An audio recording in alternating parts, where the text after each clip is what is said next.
Big time main event, and yes, you heard that right, main event. This one a 5-rounder on 8 days notice between Johnny Walker and Sweet Dreams Jamahal Hill. And for Jamahal Hill, what an interesting run it has been in the UFC. I mean, known as such a great striker, his lone loss was where he kind of bragged up his ground game against Paul Craig and just got caught in an awful submission. But a great rebound his last time up and a giant TKO finish over Jimmy Crute, where he was able to land the same shot twice at 2 different opportunities and gets that finish, one more for a stamp of approval, and it was all she wrote. So for Hill, riding a huge wave of momentum, taking on Johnny Walker, whose last fight was a 5-rounder. He was back at SBG Ireland, where he is for this fight. And oddly enough, in that fight against Thiago Santos, from Johnny Walker, we normally see a fun, flashy style, a lot of power, a lot of creativity, and that's what you know and love out of him.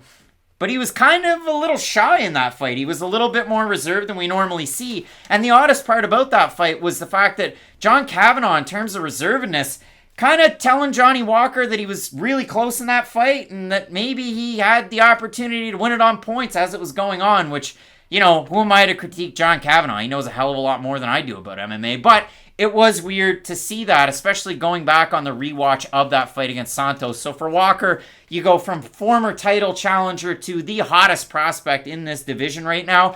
It is a good matchup on paper. I'm just surprised that they didn't Bellator this one and go for a 3-round main event. And we've seen the UFC do that before. They did Anthony Smith versus Alexander Rakic was a 3-round main event. They did Derek Brunson versus Edmund Shabazian as a 3-round main event. Like, there has been a precedent for giving the co-main event sort of 3-round responsibility if it is bumped up to the main event. But I am excited that we are going to get an extra 10 minutes out of this fight. And I will say this too. I don't think we're going to need those extra 10 minutes, Craig, because the way that Johnny Walker fights at his apex is a knockout artist who's very unorthodox. It's that security through obscurity. I don't have to worry about getting hit because everything I do is so unorthodox that it keeps my opponent just sort of on edge and second guessing themselves constantly. I think this fight is a very tricky one, for Johnny Walker, because if he is able to beat Jamahal Hill, then he is a way better fighter than I ever thought he was, and I can openly admit that. Like, the guy who fought Thiago Santos the last time out, I didn't think he was a high-level fighter, because you have to remember where Thiago Santos was in that main event. Craig was onto this before, like a lot of people, where it's like, hey, his knees are jacked up. I would say we both were on his knees jacked up, but then there was the capoeira stuff, where the footage was from like 6 years before. It was all very strange. I would say that Santos has been getting better since his initial surgery after the John Jones fight, but he still isn't 100%. And the Thiago Santos that fought Johnny Walker didn't move all that well. He could move forward and backwards, but he was still getting some of his left to right back. And I thought Santos won that fight for full transparency. It wasn't a great main event. Like, we've rewatched these fights, so you don't have to. I didn't think very highly of Johnny Walker leaving that fight because on the inside, he would eat a shot, not respond with anything, go back out to long range, and just kind of play around and never be dedicated to any of his own attacks. And I look at this fight in 2 very separate ways. Let's say we get a similar Johnny Walker who is hesitant to get in and out of the pocket.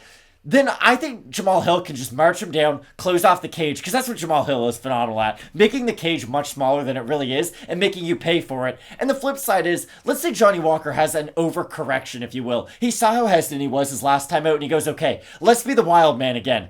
He's probably just going to open himself up to get knocked out that much earlier, because when you're Johnny Walker and you are that crazy wild striker, those things work against primary grapplers and guys who aren't super technical on the feet. Look at Justin Ledet. He got knocked out by a spinning back fist. Look at Misha Serkinov, a great fighter, but not a great striker. Jamahal Hill is as technical as it gets on the feet, and I really do think that the more wild techniques Johnny Walker throws is going to get him in trouble. Well, now let's set it up in a different way, because for Jamahal Hill, you know him as a really good counter striker, good on the back foot, good when he's moving forward. We called him OSP 2.0, and then he goes out there and finishes OSP. And if you look at a guy like Jamahal Hill, obviously all the attributes are there. Now he trains at Black Lion Jiu-Jitsu, and he really talked that up before that Paul Craig fight, and then he gets his elbow dislocated and overconfidence.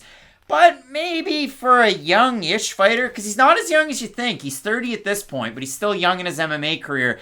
Obviously, his ground game, not his bread and butter. Against Johnny Walker, you assume he's going to be able to accentuate his own skills on the feet. But for Walker, and we talk about past the victory, obviously he came into the UFC, win on Contender Series, and then he wins 3 big ones in a row, all performance bonuses. Loses to Corey Anderson, beast in 25-8, which was a big surprise for a lot of people.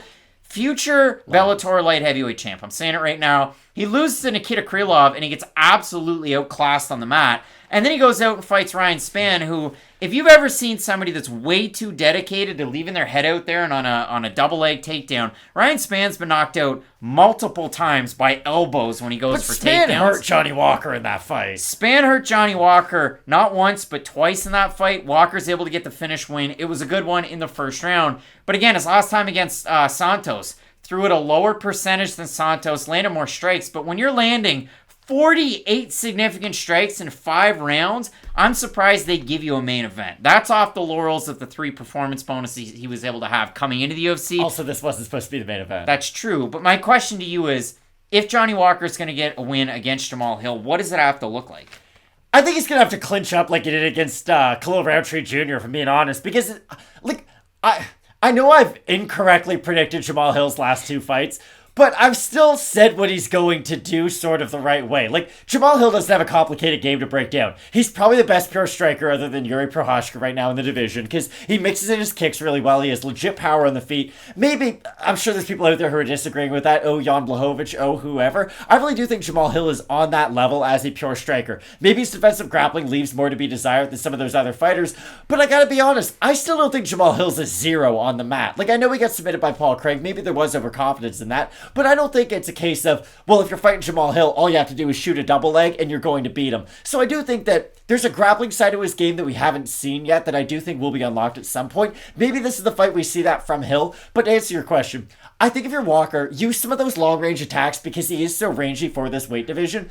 And try to use the leg kick. I know it's not something we see all that often out of Walker. Did it a lot in his last fight, though. But exactly. Did it a lot in his last fight against Thiago Santos. That does seem to be a tool that he's added to his game. And let's say he can chop down that lead leg of Jamahal Hill. It's really going to limit his forward pressure with his boxing. I do think that'll pay off. But I see this fight as the second Jamahal Hill closes the distance, I think it's over. Johnny Walker, to say he has a poor chin might be giving it too much credit, and Jamahal Hill really does put guys to sleep when he hits them one time. It's funny when you look at the numbers. Fight Night picks of old, we were 2 number heavy, then there was a point where we never looked at them. The funniest part about it, though, for Johnny Walker's last fight against Thiago Santos, low totals in terms of strikes. It was a fight that just not much did happen. 66% of Walker's strikes were to the leg, but he went 32 of 55. He's got to commit and go all in on those leg kicks against a guy like Jamahal Hill, who has really good movement defensively. And the thing that I like about Jamahal Hill is when guys start to kick at him, he does a great job of moving his arms to block the kicks, whether it's to the head, whether it's to the body. Very, very defensively aware with his striking defense. And for Johnny Walker, 40% striking defense in the UFC. Definitely not up to snuff. I mean, 45% for Jamahal Hill. But